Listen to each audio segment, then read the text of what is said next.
नमस्कार दोस्तों, आज की कहानी है शादी के बाद की पहली रसोई। हम सभी के जीवन में यह पल ज़रूर आता है और अपने साथ कुछ अच्छी तो कुछ ख़राब यादें भी दे जाता है। मेरी ज़िंदगी में भी यह पल एक यादगार पल बनकर आया था। मेरी शादी एक बड़े संयुक्त परिवार में हुई थी, जहाँ पूरा परिवार एक साथ हो जाए तो ऐसा लगता था कि घर में कोई खास पार्टी है। मैं शादी करके ससुराल गई तो पहले दिन तो बहुत अच्छा लगा। इतने सारे लोग, इतनी मस्ती और जैसा सबके साथ होता है कि शुरू में बिल्कुल महारानी वाला व्यवहार। थोड़ी थोड़ी देर में खाना पानी पूछा जाता था और मैं अपने कमरे के अंदर से बैठी बैठी बस आदेश देती थी और सामान हाजिर। वैसे मुझे पता था कि यह बस 4 दिन का ही राज है। इसके बाद जैसे मेरी जेठानियों ने काम संभाला है वैसे मुझे भी संभालना होगा, लेकिन तब तक मज़े ही मज़े थे। शादी के चौथे दिन मुझे सुबह बता दिया गया कि आज मेरी पहली रसोई करवाई जाएगी। मेरी जान हलक में अटक गई, क्योंकि पहले से ही मेरा किचन में कोई इंटरेस्ट नहीं था। मैं तो घूमने जाने की खुशी में भूल गई थी कि यहाँ पर भी एक अग्नि परीक्षा देनी पड़ेगी। और ऊपर से यहाँ रोज़ इतना स्वादिष्ट खाना मिलता है, वैसा तो मैं 10 जन्म में भी नहीं बना सकती थी। अभी यह झटका कम था कि पता चला कि जो रिश्तेदार शादी में नहीं आ पाए थे वह भी आने वाले थे। मतलब बेइज्जती होने के पूरे आसार थे। मैं राम राम जप रही थी कि तभी मेरा बुलावा आ गया और मैंने पहली बार किचन में कदम रखा। मैं सब कुछ देख रही थी कि तभी मेरी जेठानियाँ और नंद वहाँ पर आ गई। देख लीजिए भाभी, यह है वह जगह जहाँ से सबको भोजन प्राप्त होता है। आज के बाद आपको भी इसमें अपना सहयोग देना पड़ेगा। नंद ने कहा तो बाकी लोग हंसने लगे। मेरी हंसी तो गायब थी, क्योंकि सभी रिश्तेदार और परिवार वालों को मिलाकर लगभग 25 लोगों का खाना कहीं मुझे अकेले बनाना पड़ गया तो मैं क्या करूँगी। क्या हुआ बहू, चुपचाप खड़ी हो, शुरू हो जाओ, बड़ी जेठानी ने हंसते हुए कहा। अरे शुरू क्या हो जाए, पहले उसे बताओ कि क्या बनाना है, छोटी जेठानी ने कहा। हम क्यों बताएं, यह इसका भी तो घर है, बड़ी जेठानी ने फिर से कहा। दिव्या, तुम परेशान ना हो, हमारे यहाँ आज कच्चा खाना मतलब कड़ी चावल, रोटी, दही बड़े और मीठे में गुलगुले बनते हैं। हम लोगों ने सब तैयारी कर दी है, बस तुम्हें अपने हिसाब से बनाना है।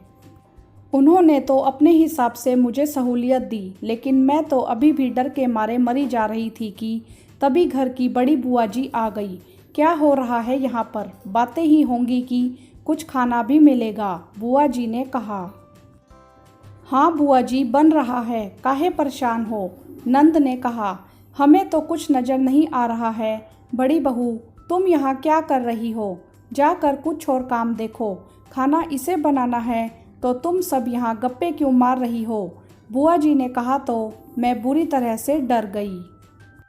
आप जाओ बुआ जी, सब हो जाएगा, नंद ने बुआ जी से कहा और वह चली गई। यह बुआ को चैन नहीं पड़ता है बिना किचन में झाँके, छोटी जेठानी ने कहा। चैन कैसे पड़ेगा, सोचती होंगी कि चटोरी बन गई हैं, कहीं अंदर ही अंदर सब बनाकर खा ना ले, बड़ी जेठानी ने कहा तो मुझे हंसी आ गई। अच्छा अब बहुत हुआ, काम पर लग जाओ, यह लो पहले मीठा बनाओ और सबको भेजो। बड़ी जेठानी ने एक बड़ा परात जिसमें मीठा आटे का घोल था मेरे सामने रख दिया। मैं उसे देखने लगी कि इतना मैं कैसे बना पाऊंगी। गैस पे बड़ी वाली कढ़ाई रखी जा चुकी थी। जेठानी जी ने आंखों से इशारा किया तो मैंने हाथों की चूड़ियाँ पीछे करके घोल को हाथ में लेकर धीरे धीरे कढ़ाई पर डालना शुरू कर दिया।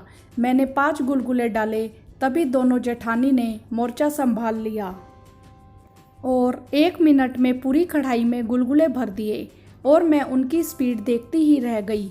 क्या हुआ दिव्या, ऐसे ना देखो, हमारी आदत है, कोई पेट से सीख कर नहीं आता है, धीरे धीरे सब सीख जाओगी, जेठानी ने हंसते हुए कहा। उसके बाद मुझसे पूरा खाना इस तरह बनवाया, मैं बस शुरुआत कर देती, बाकी का वह दोनों संभाल लेती। समय का पता ही नहीं चला और हंसते हंसते और उन लोगों की बातें सुनते पूरा खाना बन गया। सब ने खाना खाया और मुझे बहुत नेक भी मिला। और जिन बुआ जी से मैं डर रही थी उन्होंने मुझे अंगूठी दी और कहा, बहुत स्वाद है हाथों में, बड़ी बहू आ गई है तुम्हारी टक्कर वाली। जी बुआ जी, सही कह रही हो। कहते हुए छोटी जेठानी ने मुझे आंख मारी और बोली कि यह इनका पुराना डायलॉग है। मैं सुनकर हंसने लगी कि मैंने तो कुछ किया ही नहीं, फिर भी क्रेडिट मिल गया। और मेरी जेठानियाँ जिन्होंने पूरा खाना बनाया था वह बस मुस्कुराती रही।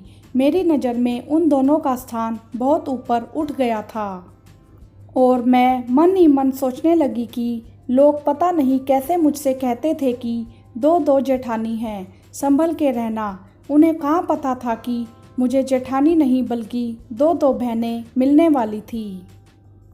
दोस्तों, यह थी मेरी पहली रसोई की कहानी जिसे मैं ज़िंदगी भर याद रखूँगी।